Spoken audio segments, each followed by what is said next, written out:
Oke, langsung aja kita bahas ya. Demam emas lagi heboh-hebohnya nih.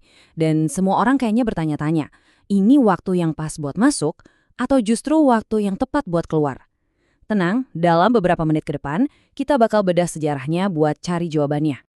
Kayaknya Anda lagi galau antara dua pilihan ini kan? Harga emas lagi terbang tinggi, dan dilemanya itu nyata banget. Apa kita ketinggalan kereta, atau kita justru lagi ada di puncak roller coaster yang siap-siap turun? Yuk kita cari tahu bareng-bareng. Gini, untuk ngerti apa yang terjadi sekarang, kita harus lihat ke belakang. Ini bukan pertama kalinya emas menggila kayak gini. Coba kita lihat, rally yang sekarang ini kalau dibandingin sama rally-rally legendaris sebelumnya itu kayak gimana sih? Nah, ini dia ide utamanya. Dengan melihat pola dari lonjakan harga emas terbesar di masa lalu, kita bisa dapat petunjuk yang berharga banget tentang kira-kira harga bakal bergerak kemana selanjutnya. Sejarah itu nggak memprediksi masa depan, tapi polanya tuh sering banget mirip. Coba dilihat grafik ini. Ini rally emas besar yang pertama, yang dipicu sama dihapusnya standar emas. Kenaikannya 759% cuma dalam waktu sekitar 3 tahunan. Gila kan? Ini nih standarnya, raksasa yang jadi patokan buat semua rally-rally lainnya. Oke, kita lompat ke rally gede yang kedua, dari awal tahun 2000-an sampai 2011.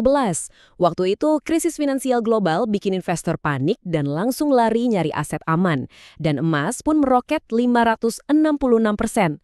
Polanya jadi jelas kan? Krisis global itu memicu orang lari ke emas. Dan disinilah kita sekarang. Kenaikan sekitar 227% dalam 3 tahun terakhir. Nah, yang seru di sini tuh pas kita bandingin. Iya sih, 227% itu gede, tapi kalau kita lihat dari kacamata sejarah, rally ini kelihatannya masih punya nafas buat naik lagi. Atau jangan-jangan udah di ujung. Tapi tunggu dulu. Cerita soal rally yang terbang ke bulan ini baru setengahnya. Dan setengahnya lagi, ini bagian yang wajib banget Anda perhatiin kalau mau ngamanin keuntungan yang udah didapat. Soalnya di dunia investasi, apa yang naik, ya pasti ada turunnya. Selalu begitu. Setiap puncak yang luar biasa selalu diikuti sama sesuatu yang lain. Sesuatu yang seringkali bikin nyesek buat mereka yang nggak siap. Dan boom, ini yang terjadi selanjutnya. Setelah euforia di puncaknya tahun 1980, emas anjlok. Bukan cuma koreksi biasa, tapi jatuhnya parah banget, 65%. Coba bayangin, keuntungan Anda lenyap, 2/3-nya. Nyesek banget kan? Dan ceritanya keulang lagi setelah puncak di tahun 2011.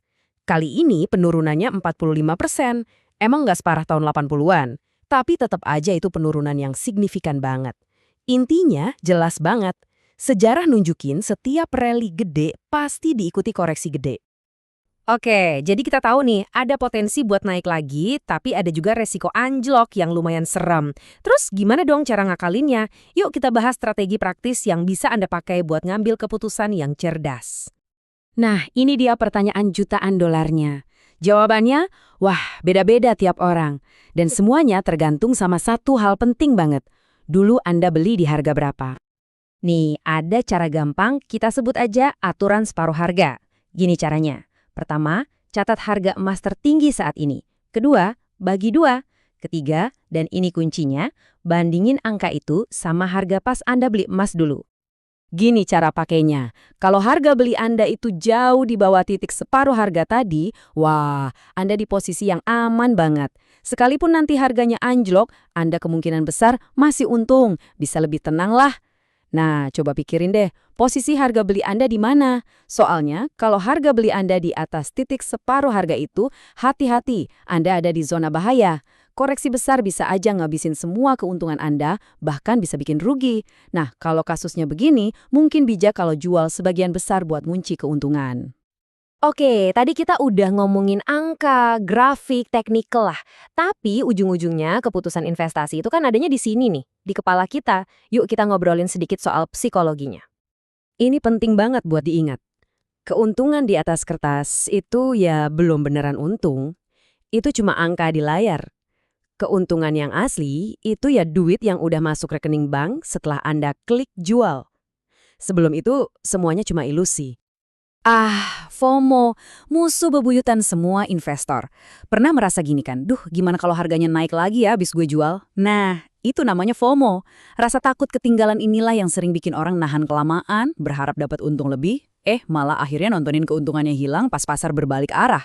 Sadar sama perasaan ini aja udah langkah pertama buat ngatasinnya.